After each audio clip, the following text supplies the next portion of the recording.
안녕하세요. 양재고 3학년 여러분. 네, 반갑습니다. 자, 오늘도 신나게 생활과학 수업 마음을 열고, 우리 마음을 열고, 그냥 온라인일 때 진도를 부지런히 나간다고 생각을 하고 이 수업 한번 시작해 보도록 하겠습니다. 네, 교과서 86쪽이고요. 여기 시작 화면에 나와 있는 게 교과서 86쪽에 나와 있는 이름이 좀 어렵던데 네페르티티 왕비 흉상이에요. 당대 이집트 최고의 미녀로 꼽혔던 왕비인데 지금 여러분 교과서를 보면 알겠지만 어때요? 눈에 진하게 아이라인이 그려져 있어요. 그러니까 흉상이라는 것은 당대 왕비의 모습을 본따 만들었을 텐데 이걸 보고 당대 이집트 사람들도 화장을 했다라는 것을 보여주는 흉상입니다.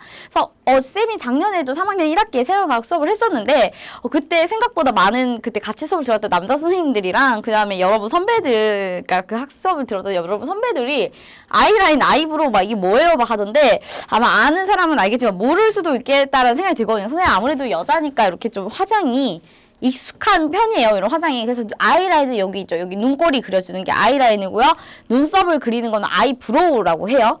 그 다음에 뭐 립스틱 뭐 이렇게 볼터치 이런 건 여러분이 알 거고 그래서 이렇게 있는데 그래서 이 당대를 보니까 아이라인이 굉장히 진하게 그려져 있었고 또한 입술이 빨갛게 해서 누가 봐도 화장을 한 상태였다라고 합니다. 그리고 심지어 교과서에 나와 있는데 매니큐어랑 페디큐어는 이렇게 발톱에 이렇게 색을 칠하는 걸 말해요. 그러니까 매니큐어랑 페디큐어도 된 상태였다고 해요.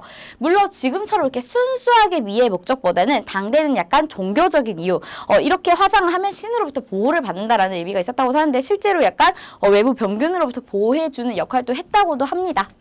그래서 이렇게 당대에 그러니까 아주 옛날부터 사실 인류의 역사에는 이런 화장이라는 것이 있었고 그렇다면 우리는 이 화장에는 어떤 성분들이 있고 우리는 어떻게 선택해야 되는지가 그 다음에 나와서 이렇게 헤어스타일도 어떻게 해야 되는지가 이번 단원입니다. 그래서 한번 볼게요. 그래서 우리가 현대에는 화장을 하는 이유는 저런 종교적이라거나 꼭 건강 이렇게 내 몸을 병균으로부터 지키는 이유보다는 뭔가요? 아름다워 보이기 위해서죠. 사실 이 팔레트가 여러분 혹시 이거 진짜 여학생들이면 다 알 수도 있어요. 네이처 리퍼블릭이라는 브랜드에서 매해 약간 이렇게 그 뭐라고 해야죠? 이 매해마다 나오는 갑자기 단어 이름이 기억이 안 나네? 컬렉션? 약간 이렇게 시즌 상품으로 이렇게 이 39 팔레트가 나와요. 여학생들이 굉장히 좋아합니다. 저도 2년 전에 생일 선물로 받아봤는데 물론 쓰는 색깔만 쓰긴 하는데 이렇게 아름다운 예쁜 색깔 종류가 30개니까 굉장히 다양하죠. 이거 다 아이섀도우예요.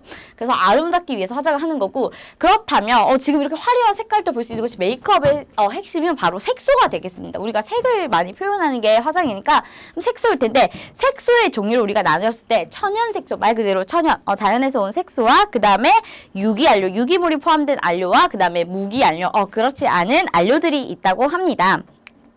자, 그런데 이 문제는 유기안료 중 하나인 타르색소예요. 그래서 사실 타르색소는 꽤 약간 최근 몇 년 전부터 해가지고 뉴스에도 나와서 아마 들어본 친구들도 있을 건데 유기안료 중 하나고 석탄에서 추출한 물질을 합성해서 만들고 종류가 굉장히 많아요. 근데 우리가 다 할 수 있는 게 그러니까 식품에도 색소가 들어가잖아요. 그 중에서 12종만이 식품 첨가물로 허가가 되고 보통 뭐 청색 2호, 황색 7호 들어갔죠. 그렇게 표기되는 것들이 대부분 타르색소입니다. 타르색소. 그런데 여기까지 타르색소인데 이거 말했지만 되게 많은데 12종만 식품이면 화장품에 있는데 우리 물론 먹진 않지만 우리 몸에 좋을 리가 없죠. 그래서 내가 쓰는 화장품 혹은 내 몸에 바르는 것에도 혹시 이러한 타르색소가 있는지 확인을 하는 습관이 필요한 거고요. 그 다음에 무기안료와 천연색소는 보통의 그러니까 이 유기안료보다는 자극이 적다라고 해요. 그러니까 두 개로 굳이 나눈다면 근데 천연색소는 특유의 맛과 향이 자연에서 오는 색소이기 때문에 약간 자연의 맛과 향이 있고 그다음에 열과 빛 등에 의해서 변색이 심해서 사실 사용하지 않겠죠. 우리 대부분은 아마 합성해서 만드는 거 쓸 수 있을 건데 그 중에서 꼭두선이 색소라는 게 있어요. 꼭두선이 색소가 천연색소 중 하나로 보통 붉은색을 내가지고 붉은색을 내서 약간 틴트나 이런 데 굉장히 많이 쓰였는데 혹은 우리 햄 소세지라든지 사탕 이런 식품에도 많이 쓰였는데 나중에 알고 보니까 동물 실험에서 신장암을 유발할 수도 있다라는 그 결과가 나오면서 2004년부터는 사용 금지가 되었다라고 합니다. 그래서 아마 지금은 볼 수 없겠지만 그 전에는 이렇게 천연색소라고 해서 많이 쓰였다라는 겁니다. 자, 그 다음에 이제 나오는 게 사실 메이크업을 했다면 지우는 것도 중요합니다. 우리 지난 시간에 피부의 역할에 대해서도 얘기하고 기초 화장품을 했었는데 피부는 모공을 통해서 땀과 노폐물을 배설하기 때문에 이 피부에는 각질, 피부 다양한 노폐물들이 뭉쳐져서 모공을 막고 이런 것들이 트러블이 시작이 되는 거겠죠. 그래서 제일 중요한 것이 클렌징입니다. 사실 화장은 하는 것보다 지우는 게 중요하다고 하잖아요. 그래서 클렌징이 굉장히 중요하고 지난 시간에 자외선 차단제, 즉 선크림에 대해서 했는데 사실 여러분이 선크림 같은 경우는 약간 이렇게 여자들이 바르는 이런 비비크림이나 파운데이션에 비해서 좀 색깔이 옅고 그래서 눈에 잘 안 보이고 꽤 투명하게 발린 것처럼 보여서 되게 세안을 쉽게 생각하는 경우가 많은데 우리 지난 시간에 화학적 차단제랑 물리적 차단제 다 했었죠. 걔네들도 뭔가 피부에 안 좋은 영향을 미치기 때문에 내가 자외선을 차단하고 나서 집에 들어왔을 때는 피부에 모공을 막지 않도록 반드시 세안, 특히 화장을 했을 때는 이중 세안을 해주는 것을 전문가들은 추천을 하거든요. 이중 세안이라고 하는 것은 1차로 다른 것을 쓰고 이렇게 하는 건데 이 그림자가 나오는 것을 치울게요. 미안합니다. PPT를 가려서. 그래서 클렌징 오일, 클렌징 크림, 클렌징 워터. 여러분 무슨 말인지 모르겠죠? 대표적인 클렌징 워터고요. 클렌징 오일도 있고 클렌징 폼, 그 다음에 클렌징 티슈, 클렌징 크림이나 클렌징 밤. 요즘은 다양한 제품이 나와서 내 피부 혹은 나의 그날의 메이크업 상태에 따라서 적절한 클렌징 제품을 선택해서 클렌징을 하는 것이 굉장히 중요합니다. 자, 그 다음에는 우리 바로 88쪽에선 염색과 파마에 대해서 나오는데요. 염색과 파마는 놀랍게도 아까 화장도 그랬지만 고대 이집트 시대부터 염색과 파마를 했다는 기록이 있대요. 막 진흙으로 막대를 말아서 머리를 고정해서 파마를 했다는 기록이 있고 그 다음에 염색은 그럼 어떻게 했냐고 하면 식물 혹은 광물을 이용해서 염색을 했다고 돼 있고요. 그래서 그 전에 지금 바로 그 다음에 우리 교과서에서는 염색과 파마의 원리를 설명하는데 용어들을 쌤이 정리를 해봤어요. 우리 머리카락, 선생님 방금 머리를 묶었는데 이 머리카락은 표면이 큐티클층이라는 것으로 덮여 있습니다. 그래서 큐티클층 밑에 머리카락 피층이 있고 그 다음에 그 피층에 멜라닌 색소, 이 머리카락 색을 나타내는 색소가 존재하는데 그럼 큐티클이 뭐냐고 하면 모발의 표면, 우리 제일 가장 표면에 있어서 물리적 화학적 자극으로부터 모발 손상을 보호해주는 단백질이라고 보시면 될 것 같아요. 그래서 이러한 큐티클이 있습니다. 그러면 아까 이 멜라닌은 동물의 피부나 조직에 존재하는 흑색, 오알, 갈색의 색소를 다 통칭해서 멜라닌이라고 하는데 멜라닌은 피부와 털의 색을 결정하고 색소가 얼마나 포함되어 있느냐에 결정하는 거겠죠. 그 다음에 자외선으로부터 피부를 보호하고 또 체온 유지에도 도움을 주는 그런 색소들이 되겠습니다. 그래서 당연히 백인들은 멜라닌 색소가 적게 들어있는 거고 황인조 그 다음에 저기 흑인으로 갈수록 멜라닌 색소가 많고 그 다음에 우리는 머리가 검은 것도 멜라닌 색소가 많이 있어서 그런 거겠죠. 자, 그래서 염색의 원리는 간단해요. 일단 우리 머리카락이 지금 검은색 멜라닌들이 가득할 거 아니에요. 그럼 선생님이 밝은 색으로 염색하고 싶으면 이 멜라닌을 파괴하고 거기에 멜라닌, 즉 갈색과 그 다음에 검은색이 나타난 멜라닌이 아니라 다른 색소를 넣는 거예요. 자, 그래서 일단 그림으로 보면 이건데 이 머리에 지금 이렇게 약간 비늘처럼 덮여있는 게 큐티클이에요. 근데 큐티클을 일반적으로 보호하기 때문에 내가 여기에 그냥 바로 염색약 바른다고 되지 않아요. 그래서 뭘 넣냐면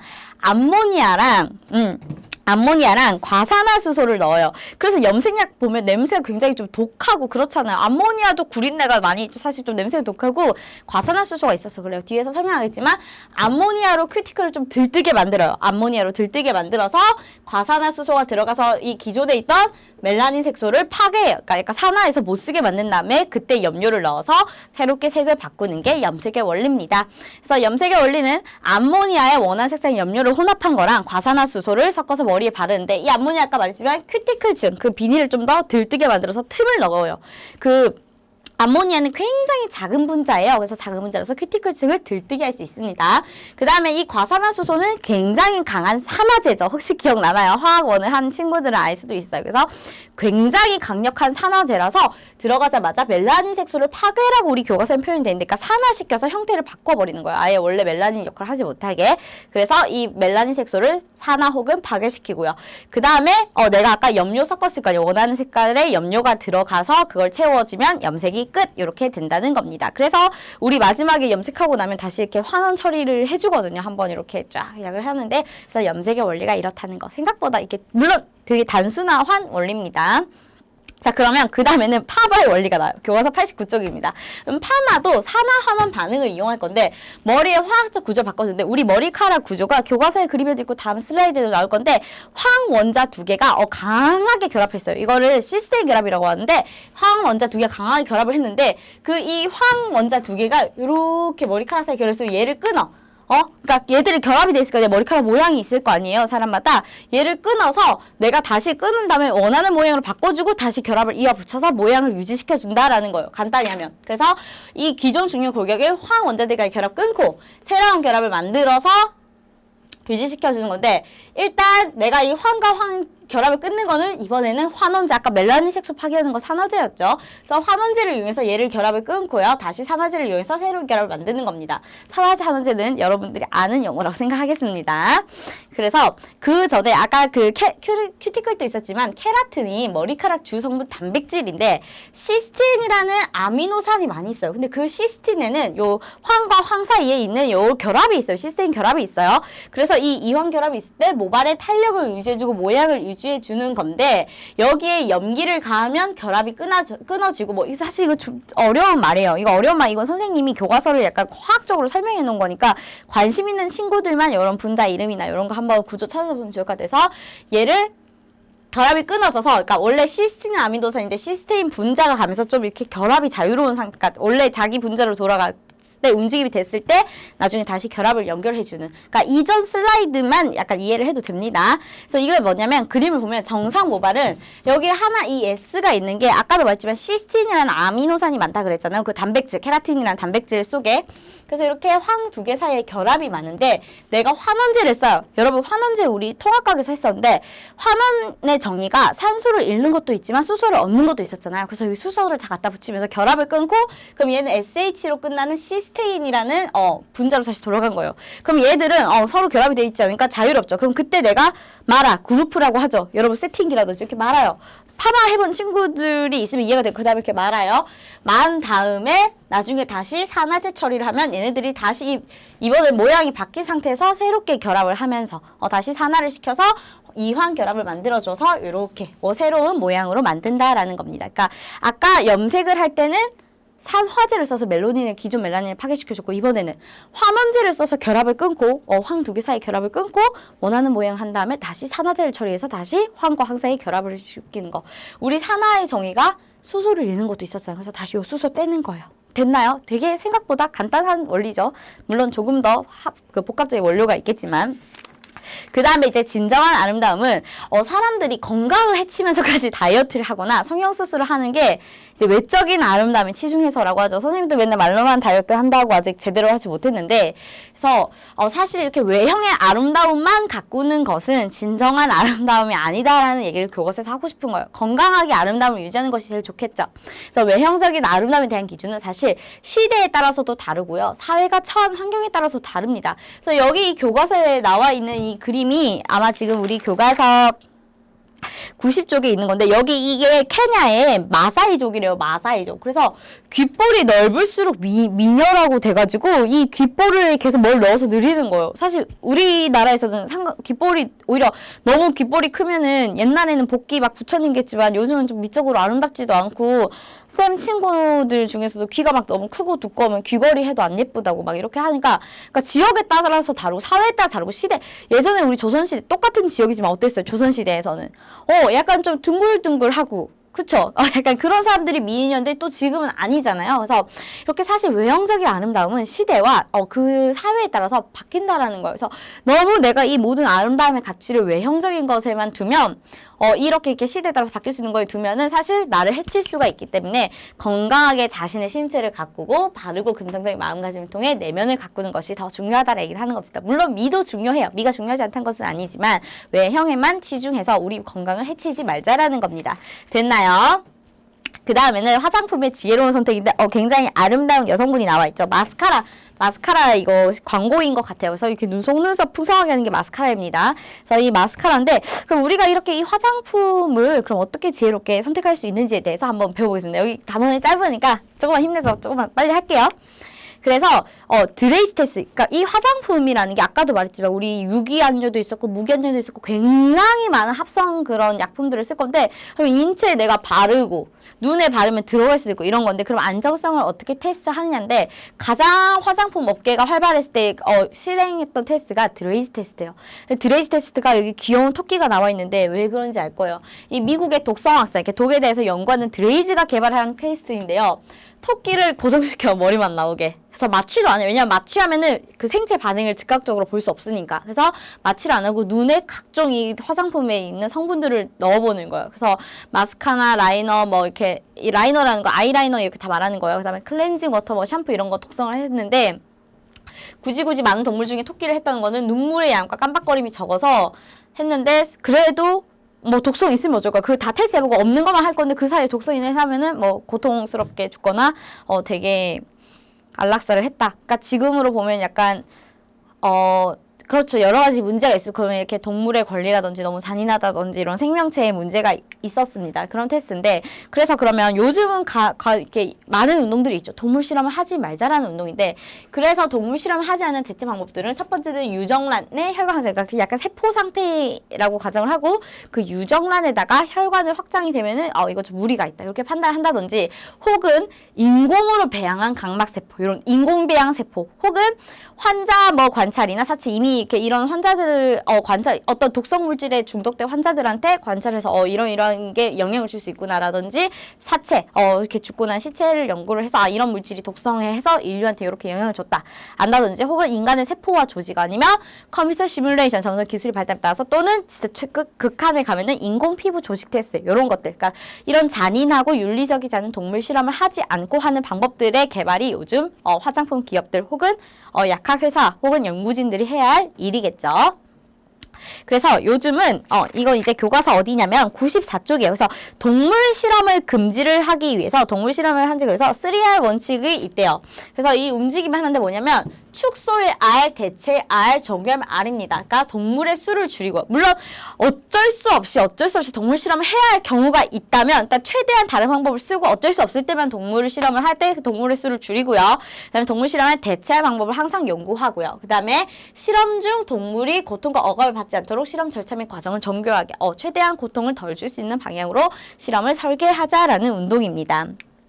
그 다음에 또한 리핑 버니 마크인데, 이거 생각보다 선생님이 이거를 생활과학 책에서 작년에 처음 봤는데, 막 집에 가서 화장대를 뒤져보니까 이 마크들이 있는 화장품 도구나 화장품이 있긴 하더라고요. 그래서 리핑 버니가 뭐냐면 화장품과 생활품의 완제품 원료, 합성 원료 등에 대해서 이렇게 동물 실험을 하지 않았다는 인증 마크인데, 근데 이게 사실 우리 교과서에 약간 오개념이 있어요. 뭐 이게 뭐 리핑 버니 마크들의 지금 그림 2-18 보면 되게 다양한 게 있잖아요. 뭐 얘들이 다 리핑 버니냐 뭐 이렇게 있는데, 그래서 그냥 우리는 교과서에서 나온 것 중에 그냥 정의만 기억할게요. 동물 실험을 하지 않았다라는 마크인데, 그래서 뭐 크루얼티 프리, 그러니까 잔인함에서도 뭐 자유롭고 뭐 이렇게 동물로부터 하났다는 건데, 당연히 이 인증 마크를 받기 위해서는 인도적 화장품 기준에 부합하는 생산 과정을 거쳐야 되고요. 동물 실험을 행하지 않아야 되고, 그 다음에 혹은 이렇게 지정된 날짜 이후로 동물 실험을 행한 공급자에서 그러니까 원료조차도 이렇게 하는 마크들에 대해서도 이렇게 마크를 준다 하니까, 어쨌거나 이 마크들이 있으면 동물 실험을 좀 멀리한 원료 혹은 완제품이라는 것을 이해하면 되겠습니다. 그래서 아까 그 드레이즈 테스트가 대표였기 때문에 토끼 있는 이 리핑버니 마크를 주고 있다고 합니다. 그래서 세계 각국에서는 요즘은 법으로 화장품 제조를 금지하고 있는데, 유럽 같은 경우는 2004년에 동물 실험을 금지했고요. 2013년에는 원료를 포함해서 이렇게 모든 동물 실험 화장품을 다 전면 금지니까 아예 동물 실험 금지했다. 조금 좀 더 세계화의 움직임이 빠른 약간 지역이라 보면 될 거고요. 네, 마찬가지로 뭐 독일, 이스라엘, 뉴질랜드, 크로아티아, 인도 등의 국가에서도 2000년에 동물 실험을 금지했고요. 우리나라는 조금 늦게 했는데 아직 시행하고 있다는 거 아니고 15년에 이러한 법이 통과가 되고 이제 이러한 많은 움직임이 일어나고 있다고 합니다. 세계적으로 이제 동물 실험을 하지 않는 추세라고 이해하면 될 것 같아요. 그 다음에 이제 이거 여러분 여기가 뭐냐면 벌써 교과서 97쪽에 있는 성분표 식표요. 사실 우리 그때 식품 할 때도 식품 영양 성분표가 있었다듯이 이제 우리는 먹는 거와 화장품도 건강하고 지혜롭게 선택을 해야 한다는 겁니다. 내가 바르는 화장품에 어떤 성분들이 있는지 다 기록이 돼 있어요. 그래서 전성분이라고 하면 여기 내 화장품이 들어간 물질들이 다 나오는데, 여기에는 이 함량이 많은 걸로 적어서, 그때도 말했지만 우리 기초 화장품의 대부분이 물이었죠. 그래서 정제수 물이 사실 대부분 많긴 해요. 그래서 이런 성분들이 표기가 돼 있고요. 근데 문제는 1% 이하로 사용된 성분은 그냥 순서에 관계없이 적긴 해요. 근데 대체로 소량의 페녹시에탄올이라고 하는 방부제가 있기 때문에 거기에 가까우면 이제 거의 소량이라고, 여기 페녹시에탄올 있죠. 얘네들 되게 조금씩 들어있다라는 겁니다. 소량이라는 뜻이고요. 같은 성분이라고 해도 화장품 회사에 따라서 사용하는 명칭이 달라요. 뭐 페녹시에탄올을 다르게 표현하는데 그냥 방부제로만 표현하지. 이럴 때는 이 성분이 뭔가 내가 뭐라고 전성분 사이트에서 확인을 할 수도 있고, 그렇게 하면 더 지혜롭게 화장품을 선택할 수 있다는 거고요. 그래서 효능 성분은 기능성 제품 중에, 그러니까 여러분 혹시 화장품 보면 미백 라인 이런 거 안 들어봤나요? 미백 라인은 약간 이 화장품의 성능이 따로 효과를 표시를 했다, 이 말입니다. 그 다음에 OEM 방식이 있는데요. OEM 방식은 아마 여러분이 들어본 적도 있어요. 그래서 OEM 방식은 제조원이랑 판매원이 다른 경우예요. 그러니까 제조를 다른 데서 하는데 판매랑 다른 데서 하는 건데, 제조원에 좀 더 비중을 두는 게 좋습니다. 그래서 제조원은 여기 보면은 여기 유나이티드 킹덤, 영국에서 만들었는데, 판매는 뭐예요? 그냥 마포. 여기는 판매만 하는 거니까 우리가 화장품의 제조원에 좀 더 크게 비중을 두자라는 얘기입니다. 막 달려왔는데 여러분 잘 따라오고 있나요? 자, 그래서 이거는 뭐냐면 여러분 혹시 화해라는 어플 들어봤어요? 사실 전 선생님도 이거 수업 준비하면서 화해 어플을 다운받아가지고 했는데, 진짜 신기한 게, 이거 지금 클리오의 킬 프로텍션 선베이스 촉촉이라는 선크림이에요. 이걸 검색을 하면 과연 여기 어떤 것이 이 원래 주의 성분 중에 몇 개가 있는지, 그 주의 성분들은 어떤 것들인지, 위험도에 따라서 다 이렇게 해놔서 내가 무슨 화장품을 사겠다면 요즘 이런 어플을 이용하면 내 화장품의 전성분표와 혹은 위험 물질이 뭐가 있는지, 내가 알러지가 있다면 그 성분이 있는지 없는지를 체크할 수 있다라는 겁니다. 그래서 요즘은 이렇게 다들 관심을 갖고 지혜로운 선택을 한다라는 걸 보여주기 위해서 선생님이 어플을 캡처해봤습니다. 근데 사실 살 때 이렇게 확인하고 사야 되는데, 현실은 그냥 광고 보고 저거 쓰면 나도 저렇게 되나? 해서 사긴 하죠. 그렇게 하지 말고 우리 같이 지혜롭고 건강하게 미를 추구하자라는 게 이번 단어의 목표입니다. 여러분 온라인으로 굉장히 긴 강의를 듣느라고 수고했다고 말하는데 슬라이드 한 장이 더 있었네요. 이거는 읽으면 알겠지만 유기농 화장품에도 이렇게 유기농 마크, 친환경 제품에도 친환경 마크를 준다라는 겁니다. 됐나요? 이제 진짜 끝났습니다. 네, 여러분 온라인 기간에서 많은 양의 수업 듣느라고 너무 수고하셨고요. 우리 건강한 모습으로 꼭 다시 만나요. 안녕.